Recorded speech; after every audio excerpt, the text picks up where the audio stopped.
Hi, I'm Nathan, and you're listening to the Queer Conscious Podcast.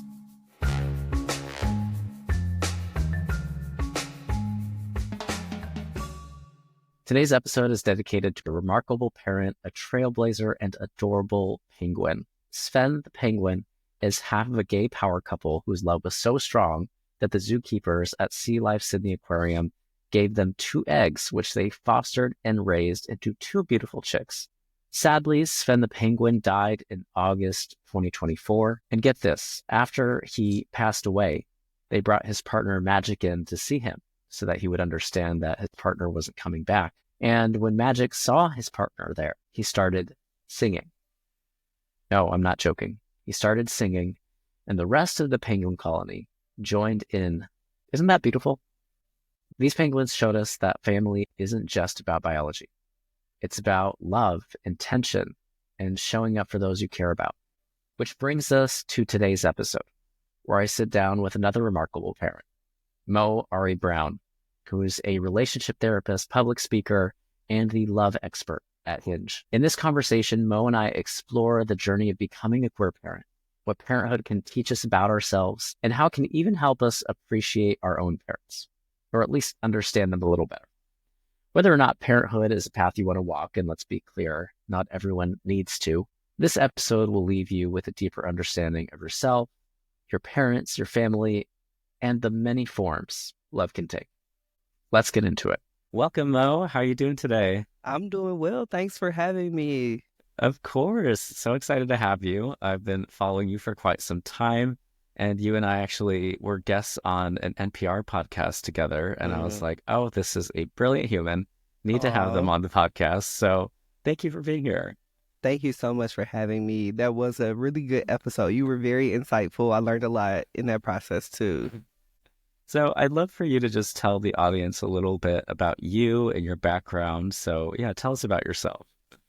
Okay, sounds good. I am a licensed marriage and family therapist by profession.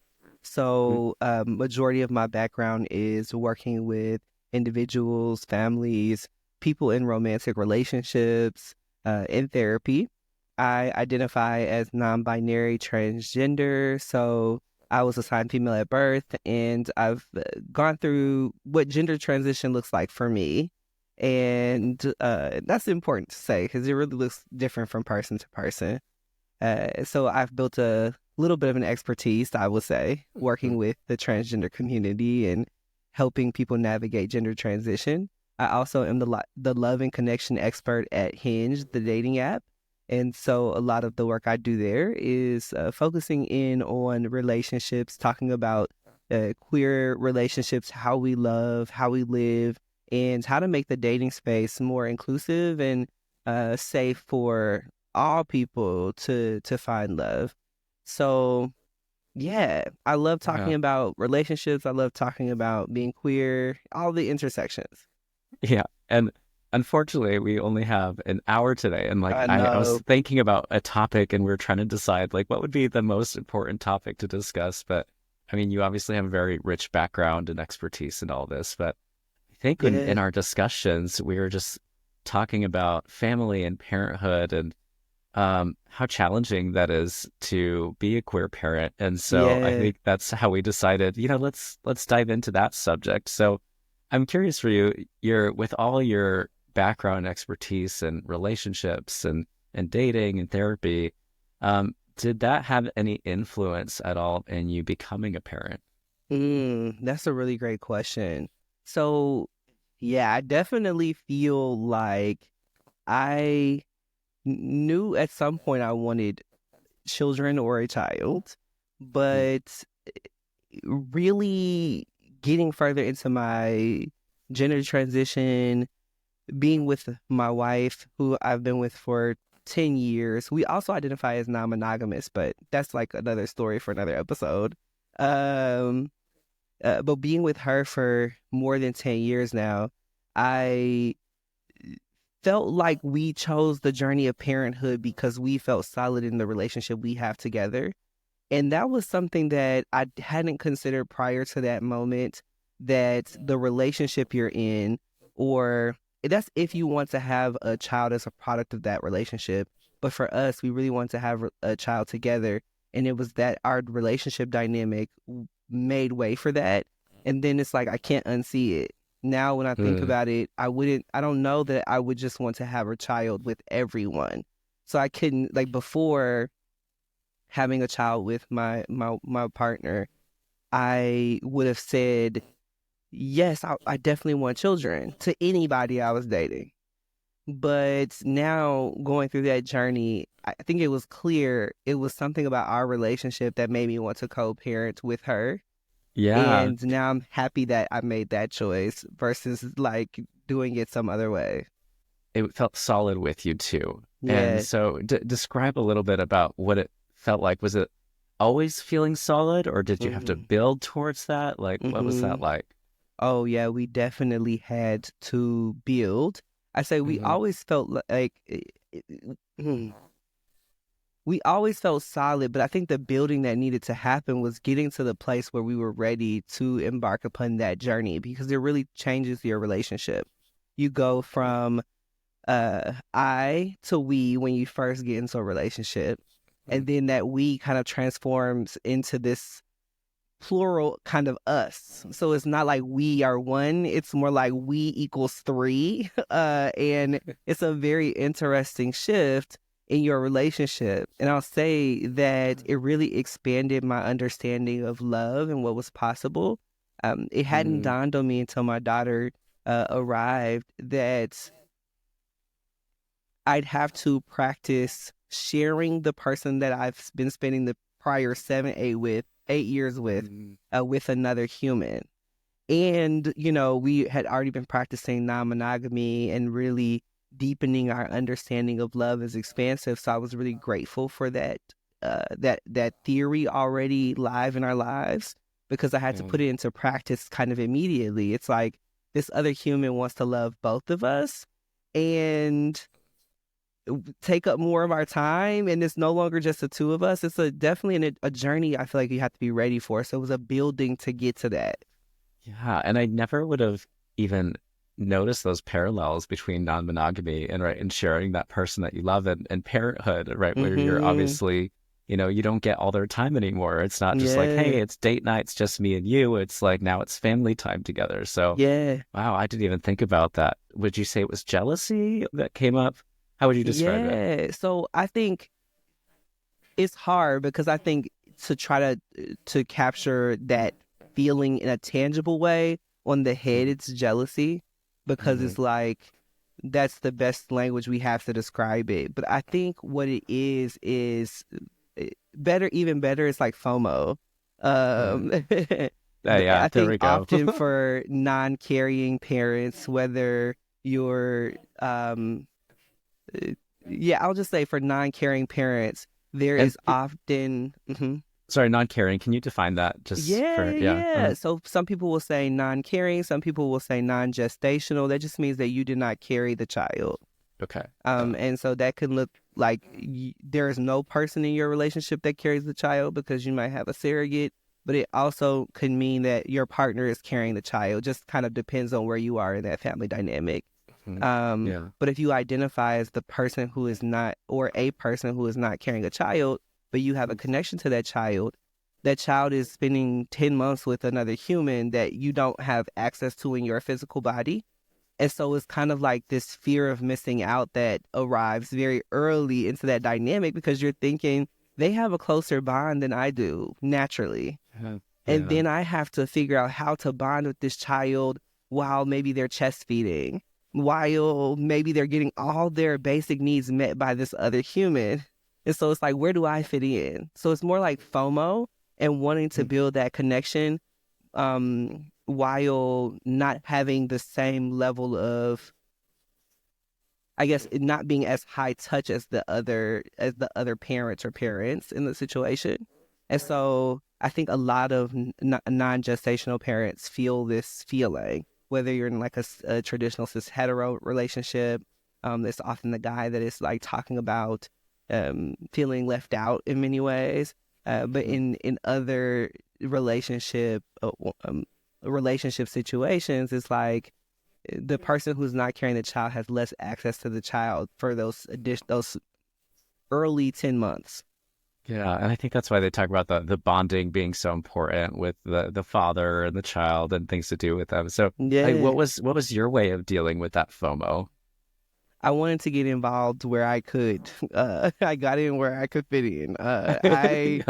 I was like, I want to be involved in bath time, or I want to change. I'll change all the diapers. They stink. Let me get Oh my them. God. Okay, Mel, you best parent award to you for even wanting to participate in that because I just hear so many horror stories from, parents that I'm friends with or in my family of like, one parent just not wanting to do any of that. But yeah, that's amazing. So you wanted to do that. You wanted to participate in it. Uh, Yeah.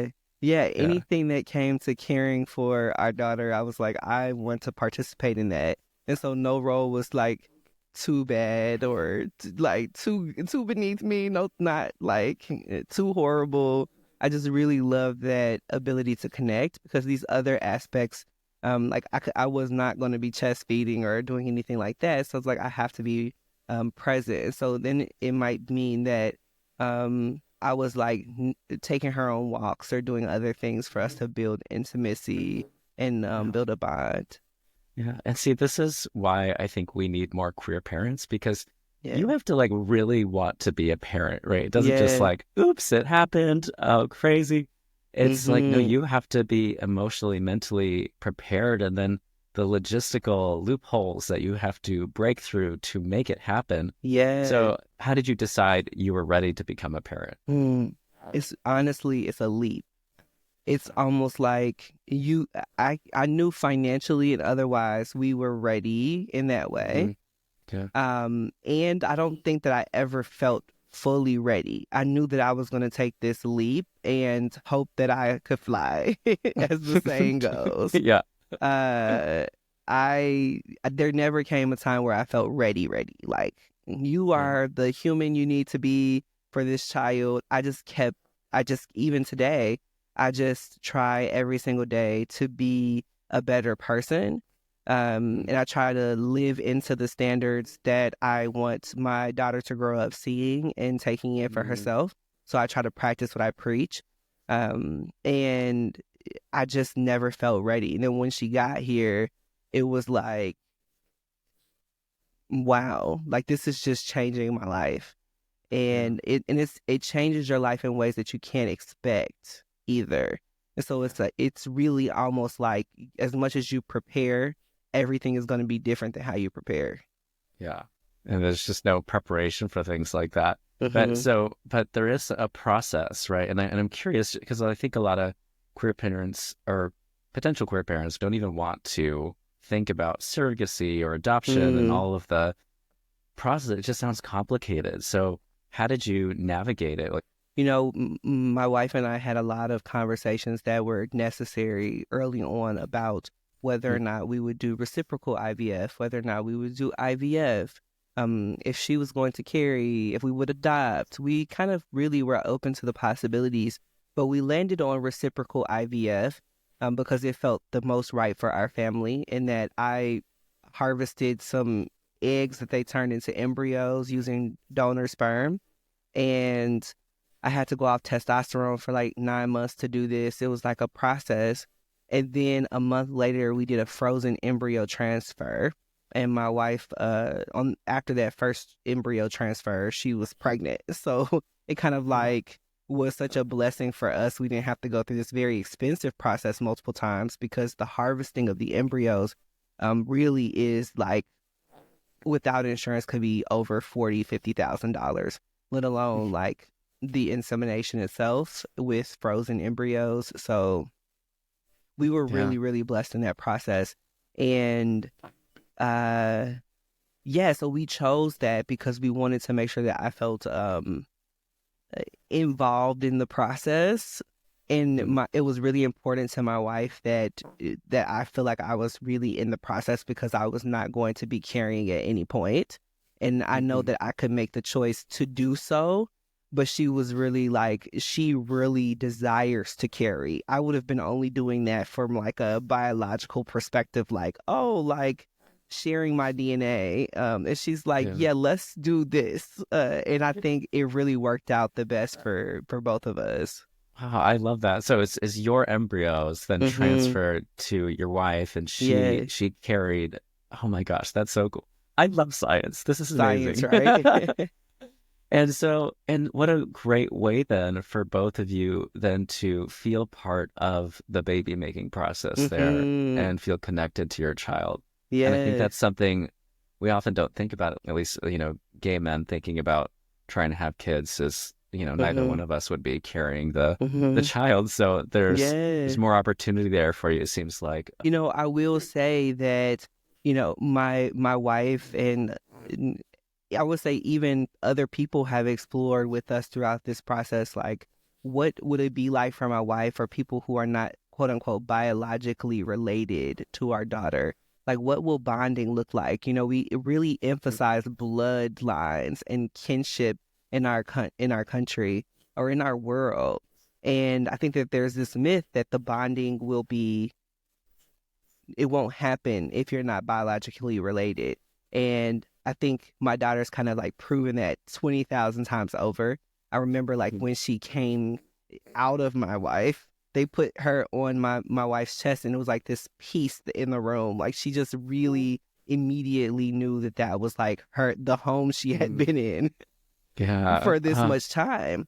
And so I think for any parent, even if you're not a caring parent, kids respond to their needs being met and being nurtured and loved.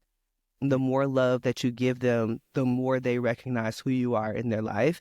And they don't really care about biology. We made that stuff up. Who Hmm. they understand as their parent is the person who they know they can depend on to feed them, clothe them, give them shelter, to laugh with them, to play with them, to read them bedtime stories. I'm gonna get emotional. Yeah, my daughter knows that I'm her parent because I'm there for her, and so for anybody who's struggling to feel that connection, just know to the kid, you're it.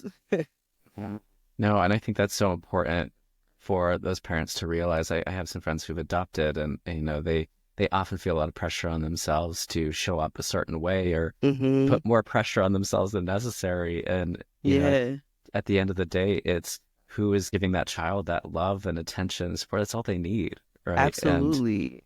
uh, the blood is just this thing that straight people Yeah. make up to politicize Mm-hmm. births. Is that Yeah. actually? I do want to ask because IVF has come up a lot in just the election It cycle really and news has. and politics, and I'm curious how that's been to hear it kind of be used and thrown around in this very political way.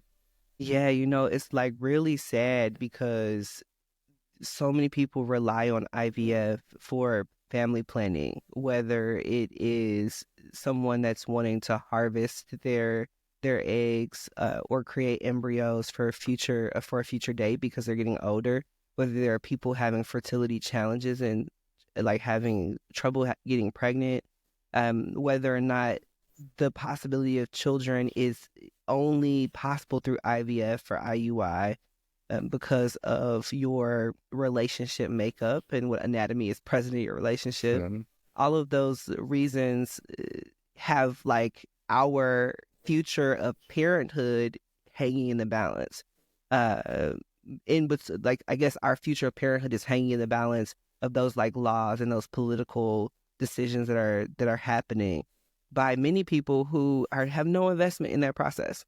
And it's sad because I remember going through the IVF stage in at our particular clinic. They had everybody on the same cycle, so everybody would kind of get their IVF transfers around the same time because they were trying to sync up when the doctor would come in and do the procedures. So everybody knew when everybody was getting their procedure essentially. Like you Mhm. see them in the clinic getting their tests up until the day and you're like, okay, this week is when they're doing the procedure. So, fingers crossed that it works for everybody. So we got a yes, you're pregnant. And then you see people coming out of the office who are like devastated because this is their Mhm. sixth or seventh time. And they're saying they only have a couple of eggs left. And so when I think about how IVF really has people's hopes and dreams hanging in the balance, it does. So these laws that people are making, or the politicizing that's happening around birthing is really challenging to sit with, because I don't think that the people who are so negative against IVF really understand what it means to someone when they're able to have a child. No, and I think the picture you just painted of everyone in that room, I didn't even realize that you're all in that process together. And I think Mm-hmm. if they had experienced that and seeing what it meant to these people and for them not to Yeah. get the results they want, right? I think if people really knew that process, not even think twice about these laws, it makes no sense, right? It's just a superiority that they want to tout and just try and rally up anger on their side, which I just can't stand. I'm curious, just in the process of IVF, were there any other unexpected logistical challenges? I think there are the emotional challenges of talking about this process with family. I think a lot of questions come up around around how you're going to have children, especially because most queer people are situated within non-queer families or spaces of some kind. And so we definitely had people ask questions about my wife's decision to carry my embryo. We've had questions and negative opinions really about that decision. What So kind of some negative opinions? At some point, my wife got questions like, "Does that make you a surrogate if you're carrying Mo's embryo?" And I think that that was like particularly painful for her, because if you even check out my wife's Instagram, she is like mother, like the mother. She Yeah. is like here to support other birthing people going through their journeys. So it's really important to her, and that just kind of rocked her a bit. Like, would I not be a mother enough because of this journey? Now, again, we've already proven that that's false. That's a lie. She's not only bonded with our daughter, she has like become the mother she needed with my daughter and with her own inner child. And so I'm just really grateful to get to the other side of that, to prove those people wrong. Yeah. And at the same time, it presents this challenge, it presented this challenge in our journey, because we had to be okay with our decision even in the face of that kind of opposition. And it creates hurt and heartbreak in a time that could be the most joyful in our lives. It was Yeah. definitely, it was a challenge. Yeah, I can see how just people don't understand and maybe just ask the wrong questions and have those, and it's not the time to do that, really, right? Yeah. So I'm curious too, did you ever feel like there were stigmas from within the queer community that you felt or questions from them? You know, I don't feel as though I met so many of the stigmas within the community, because I was already going through gender transition. And so I think people just kind of like assumed I would not give birth. I think if I wanted to carry a child, that's when I'd face way more stigma from the community, Mm, because there's this association that masculine people don't carry children. And I think a lot of masculine women experience this, and then other people, masculine people, assign female at birth. And so I think in my case, I didn't experience as much stigma around not carrying, but I know that it would have been present if that was not true. Like if I yeah. did carry. Yeah. I hear a lot of queer people don't want to have kids and they use this excuse or reason. They say, I'm not meant to have kids, so why would Mm, I go against nature to do that? Which is mm, interesting to hear from the queer community itself. And I'm like, well, you obviously don't know about Sven the penguin, who, mm, wasn't supposed to have a kid, but found a kid, yeah. adopted a kid anyway. So I'm curious, did you ever find any backlash around just like people like, why do you want to do this? You're queer, you're Mm, free. You should like just live a queer mm, life. mm. I think there's this association with people assigned female at birth as though like they're gonna have children. I do feel Interesting. like my um queer men friends experience this way more. Even when dating, they have to have these conversations about like, do you want kids? Because it's more likely that someone's gonna say, no, I don't want kids, Yeah. than in the queer woman community. And Yeah. so that definitely is a very interesting nuance. So I didn't face those kinds of um I didn't face those kinds of statements toward me, but I've definitely experienced them with friends and other in queer spaces. And what I often am wanting to offer to people is that what we understand as natural is often evolving. Just like we have adapted to survive over millennia, that is where we are at this evolution in our species when it comes to technology. So all of these advances in medicine and technology are allowing us to expand what we understand as natural. Sometimes people say, when you meet someone online, that's like not natural or organic. And I often want to push back because what has evolved in our society in terms of connection is that technology helps us to build more connections than we ever could have across a global landscape. It's made us more conscious of what's happening worldwide. Think about, like, even in the US, our investment in what is happening in Israel from a like a worlds away, it feels like, because we are now understanding that we are global because of our access to technology. I'd say that that's organic. I'd say that that's like now our new normal or our new natural. So I want us to continue to challenge these notions that if things don't stay the same or how they were millions of years ago, that it's not natural, because we wouldn't be walking upright right now. I guess we should all slump over and walk like with a little hump in our back in order for it to be natural. We have to really evolve and allow ourselves to evolve our mindsets as well. Yes. Oh, I love that. That is so insightful. And allowing things to become the new natural, right? Yeah. And adapting to the times and the opportunities that we have available. And it's like, Mm-hmm. why not utilize all the technology, all of the opportunities that we have? We have Yeah. to take advantage of that. Yeah. So, oh, I love that so much. And I wanna go back to, you're getting a little emotional earlier just about thinking about your daughter and Mm-hmm. reading her story times. And you described a moment there about being reborn in the delivery room. Mm-hmm. And there's something powerful about that for you. Can you explain what that was like? Yeah, when my daughter was born, I it marked a new chapter in my life. I think many parents experience this, but we don't talk about it. It's not as like Mhm. widely talked about. I've asked so many people, like, why didn't you all prepare me for parenthood? They were like, well, we didn't want to scare you. It really like changes your life, and it's not all negative. It's a lot of positives come with this change. A lot of growing up, but nobody prepared me. So I was in the delivery room, and I'm watching my daughter come into this world. She is breathing her first breath. She's making her first sounds, and it just was this very surreal yet like beautiful experience that's really hard to describe. And I just remember feeling like a new part of myself was coming into being.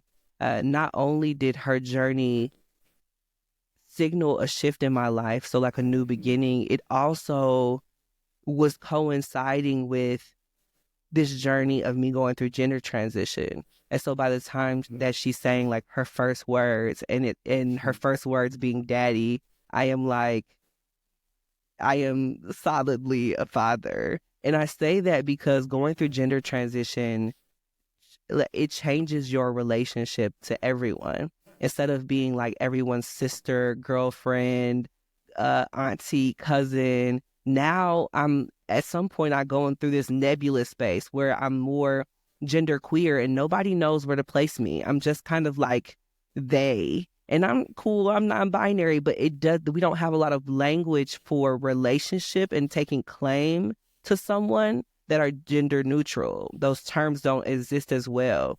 And so, except for like friend.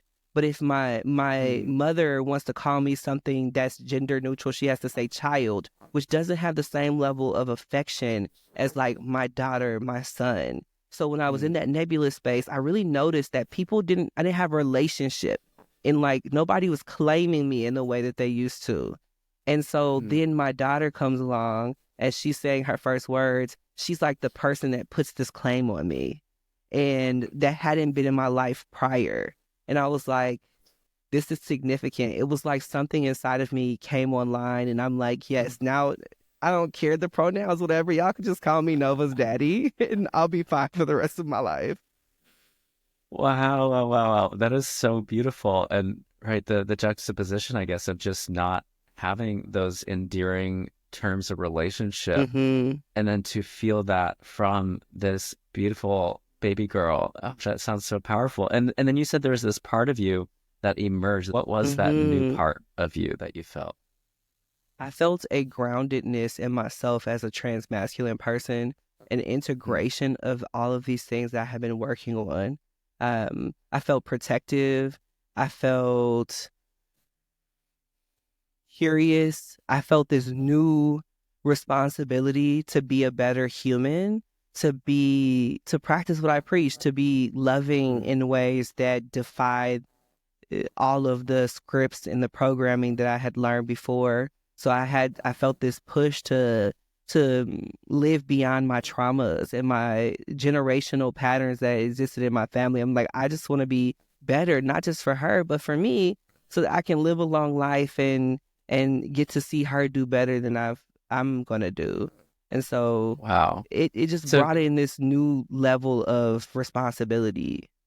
yeah, and it kind of sounds like all of the challenges of the past just sort of dissipated and were left there, is how I heard that. Mm. Would you say that's accurate? Yeah, I really do think so. It was like it marked a new chapter in my life where I'm like, I am not the same. So when I say I've been reborn, it's very much like I was seeing the world through fresh eyes, through her perspective. And quite literally, you're like down on the floor. You're doing all these baby things. You're talking to a baby constantly. You're watching all of their shows. And so I'm now starting to have to navigate the world from her perspective. But what it did for me was really put me in touch with my own inner child. What it might have been like to be Moe all the way back then. I start asking myself, were you this curious? Were you this sweet? Were you this cute? But it really built inside of me this compassion for myself, and it helped me build on my relationship with myself that I really needed to be a better parent for her. Wow. Wow. I never would have thought of that, of kind of seeing your own inner child within your Hmm. child and just having a new relationship with yourself in that way. And Yeah. what would you say, like, just some of the benefits of that for you is having a Mm. kid, having those conversations with yourself? What did Yeah. it do for you? Mm. It helped me to understand my own parents better. Uh, that's a big one. Eh, I'll say that it also helped me to understand more of like my place in the world, like why we're all here, why we even do this thing, like why do we become parents? That level of love, connection, sweetness, naivety, innocence that is all embodied in these little humans. It's like, I get it. It's so hard to materialize or like to make tangible in like words alone. But people feel it whenever they get around a kid. It's like we know why we do this, even though it's stressful. But I'll go back to the first point that it built this sincere understanding of my parents in a deeper way. So things had started to change for me. I have been really struggling in my relationship with my parents for some time. They are not who they were when they were raising me. So to their own credit, they have grown immensely, but I was still struggling in what had happened in the past. So when you insightfully pointed out that I left a lot of things in the past after my daughter got here, it's very true. Because seeing my relationship with my daughter and understanding the level of love that I have for her, I was like, my parents had this for me. They have this for me. It doesn't go away, but I don't think I was tapped into it. So it helped me to start to see, oh, that's there. And how I've been reading it was from the perspective of a person who hadn't yet experienced what they had. Now, that doesn't make right any of the things that I had experienced that I didn't like. But what it did was give me a baseline understanding that they love me in this deep way that I could now feel. Before I could hear it, but I couldn't feel it. And it's different when you have a revelation in your heart than in a revelation in your mind. Ooh, ooh, absolutely. Oh my God, sorry. Yeah, that last point of Yeah. just understanding it conceptually, because I think a lot of us queer people, especially if you've had some challenging homophobic, transphobic experiences with your Mm-hmm. parents, you you know that they did the best with what they had, and you can Yeah. understand that. But Yeah. there's a point when you really feel that love and you feel their Mm-hmm. intention that, some of us really get to experience, and it just changes your whole relationship with them. And Mm-hmm. I know that happened for me about 6 years ago when Wow. my dad came into my room and he just said, "Hey, I just want to let you know I love you, and Oh, I know you're gay, and I just want you to be happy." And he was in tears, like, poor man, I'm just like, getting but emotional. just, and like to hear that from him and him So acknowledge me, beautiful. like that, all of the things that happened in the past, I was able to really Mm-hmm. leave there, and I needed Mm-hmm. that shift. Mm-hmm. And so it sounds like for you as well, just to have that experience with your own daughter and to feel that love there Mm-hmm. allowed you to really receive that love from them in new Mm-hmm. ways. Yeah, Uh-huh. because we had been, making movement toward apologies, and we had been going to therapy, and I just was really struggling for a long time Uh-huh. to like move beyond the past, Uh-huh. even though those apologies were there, even though that love was there. So I knew it was something inside of me that wasn't open. And it took some time, like a couple years into my daughter's life, for me to really fully open. But once I did, I'm like, okay, this is like I can settle there now and I can like really do this work from a different place. But before I wasn't at a place where I could hear it because I was still holding Mhm. on to what had been done and not really attaching to the newness or these sincere conversations that Mhm. my parents were trying to have with me. Yeah, and it's hard to do that, I think, just to acknowledge that, when we have those experiences as kids, as teenagers, it just builds up this wall of resentment. I've It I've really felt it in does. myself. I've seen it with my clients, and it's to just like take that wall down. Like, it's not going to happen overnight. You have to want to do it, and you have to work at it. And Yeah. and even then, it takes work on their part. Are they showing up differently? Yeah. Are they willing to take ownership on their Mhm. side? And Mhm. so it's a whole process. So what is your relationship like now with your parents? Oh, so meaningful, so beautiful. They've been Mhm. really willing to go there with me in like all of the ways. My mom has even been on podcast episodes with me, What? talking about our journey. And so I'm Uh, grateful. She's actually a reverend of the Christian faith. So a lot of our journey has been informed by that. And at some point, what she had been taught through her religious training was that being LGBTQ plus was not right. And okay. she went on her own journey to interrogate that. And she had to have the openness to do that. So, I mean, it takes courage. And she started to understand and see that if her understanding is that the God of her understanding is love, then love is for all people. God will love everybody regardless. So some of the things that she had been taught, she started to say is like, that's not right. And so now she's like an advocate. Like she's telling her pastor and other reverends, like, we need to be more celebratory of queer people in our churches. We need to make sure that they know they're welcome here. Wow. And so she's like my biggest like supporter and advocate. And it was a journey. I had some of the work was I needed to be open enough to tell her what I needed. Once I had it, it wasn't even like I can't, it took so much work for me to get up to these conversations that I sometimes am like, if I would have just had these conversations sooner, but I was so used to not using my voice, not wanting to be seen. So a lot of my work was around authenticity and allowing my mom to know what it is I needed from her. My dad has pretty much always been like, "You're my kid, I love you," and just on it. Hmm. But that pain in the relationship with my mom, I think, kind of like overshadowed what he has always been doing. And so I Hmm. know that that hasn't been fair to him, saying that out loud if he's listening. But but my mom, Yes. like we've gone on this journey, and I'm just really grateful that she's just so celebratory, and it's definitely been she was helping us. She's a registered nurse, so she was giving my wife her shots when we were going through Oh, IVF. That was her special contribution. So she feels very connected to our daughter and just very, Wow. very in love with her, but also with us. We're in a new chapter.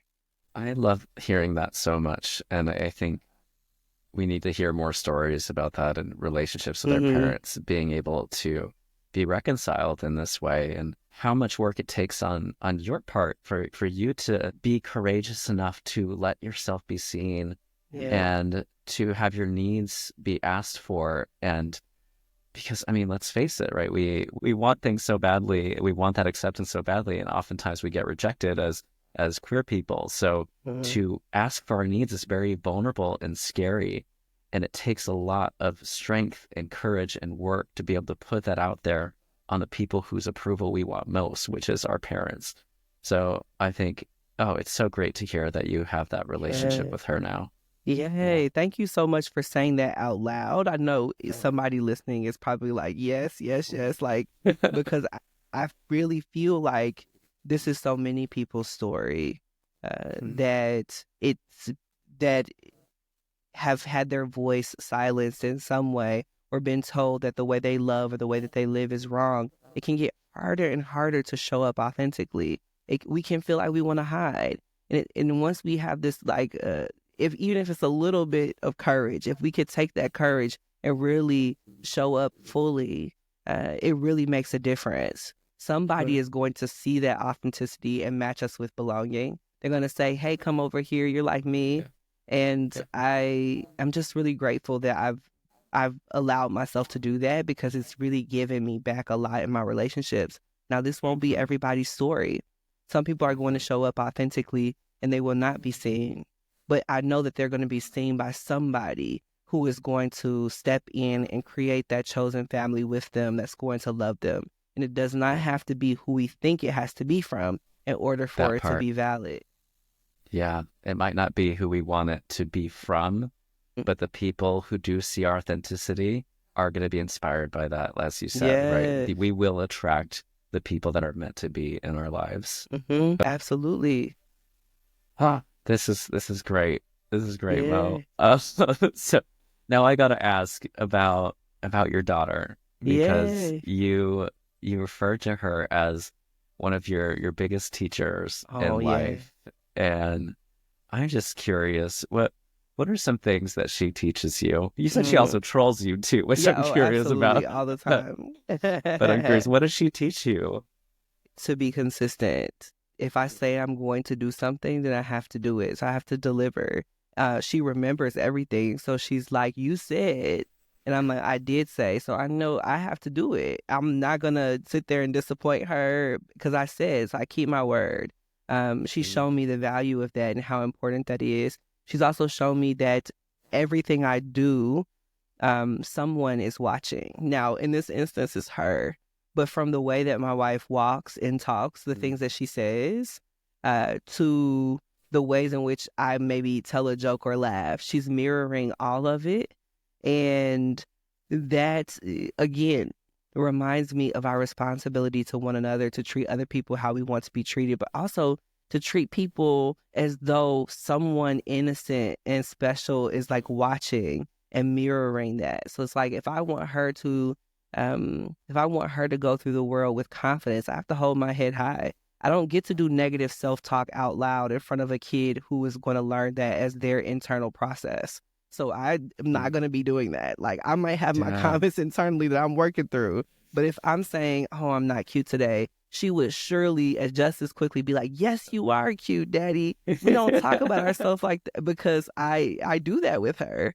And so when I say she's my greatest teacher, it's like she is constantly curious about the world because it's new to her, that she's like picking out things that I haven't noticed, or she's helping me in my journey of reconnecting with this part of myself. I think we all come here as these children. We Hmm. literally come here as children. And we don't come here with these messages about division and separation and these limited beliefs about who we get to be or who we get to love. We don't come here with that. We learn that. And so she's helping me to unlearn that through her curiosity, her unconditional love, through her her openness to the world. And she's just reminding me that this world that I hope to be possible, where everybody gets to be themselves, already exists before we taint it with this other BS. And so I'm really hoping that we can just help everybody just remember that we don't come here with this divisiveness, and that we can create this world right here. It doesn't have to be far off. I'm just struck too in hearing that how powerful each of us are individually, and in the way that we show up, how much influence we have, right? We were just talking about it with our parents, and Yeah. how just taking ownership of things and being more authentic and outspoken, we can shift relationships with those people. We can attract people who appreciate that. And also with your child, you showing up a certain way is going to be reflected right back to you. Yeah. So that awareness of, oh, people are watching. People see this. People feel this. Yeah, there is an impact. Yeah, and why not be the best version of myself every single day to make this world a little bit more united, a little bit more joyful? Yeah. Yeah, I That's love that you awesome. just said that. You pulled out something so important, that she mirrors back the impact pretty like immediately. That's like, I feel like that's a really good framing of what I'm trying to say, is that like I get this instantaneous like reflection of like what the impact is, what my reach is, but through like her response. So if I do something, like I step on something she doesn't want me to step on, it's like, you stepped on that, and I'm like, I am so sorry. Then she comes to give me a hug. It's okay, mistakes happen. And it's just like, when she's immediately telling me that bothered me that you did that. So I love that she's like, I can feel my impact. So then I go, I really apologize. And that apology, you could tell, means the world to her. So she comes and gives me a hug, and then she's reflecting back to me that it's okay. And I think that I'm hoping this is how we raise humans that really care about one another into the next generation. Yeah, I think that's exactly how it happens. And that empathy that you're teaching her, and that forgiveness, that grace that she's showing to you by saying mistakes happen, that is so adorable. Oh my gosh. She really does. That's her thing. So, Mo, what advice would you give to queer people who are on the fence about whether or not they want children or not in their lives? What would you tell them? Yeah. I want you to make that decision for yourself. Like, if you really want to have children, don't talk yourself out of it because you are wondering how it's going to happen. Don't talk yourself out of it because you're wondering what other people will say. If that is a decision or a choice that you really want to make, start exploring what your options are. You have a lot of options. And then if children is not something that you're desiring in your life, but you're like, I want to be adjacent to children, I want to be in community with children, seek that out. Don't feel like you have to have children because you need to reproduce some type of script in society that expects you to bear fruit and multiply and do all the things. Because I think, just like you started this episode, Nathan, talking about how for queer people, having children is such an intentional choice, because quite often we can't just happen into having children. So it has to be intentional. And in that thinking, if you're knowing you probably are not wanting to have a child, that will show up in how you're parenting.